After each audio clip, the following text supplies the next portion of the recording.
Lomqhudelwano uphinde uhehe nalabo bazothungatha ikhono entsheni ukuze iyodlala esigabeni sebhola elikhokhelwayo njengoba kulindeleke uhlalo weJomo Cosmos uJomosono abe ingxenye yale midlalo.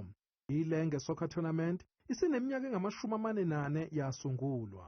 Imidlalo esinkulu kakhulu esiyandele endaweni yezifunda ezimbili kuyisifunda sasothukela nesifunda sasemzinga, kodwa amaqembu amaningi asuke endaweni yaseMsinga nasekuletha namanye amaqembu asuke endaweni ezihlukene.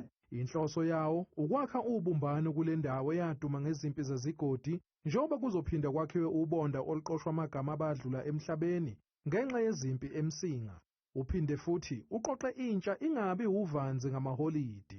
Kuko ukuthi lethe ubumbano emphakathini njengoba sasonke ukuthi indawo yaseMsinga yahlukunyezwa kakhulu izimpi ezazikhona, kodwa kakhulu manje esikubonayo asekho izimpi, abantu bajabule bayilindele le midlalo, wonke umuntu uza kule midlalo. Sicabanga ukuthi konke lokho kuzosiza umphakathi ubumbane kakhulu kunokuqala. Kanjalo namaqembu ebhola labesifazane lomnqakiswano aqhathiwe nawo. Igama letimu yami i-Girl Lovers, ingane encane nje ekhulele kwaHlathi ezama ukuthi empowerishe in the right way ukuthi bakhiphe busy bengafocus kwizinto ezi-wrong.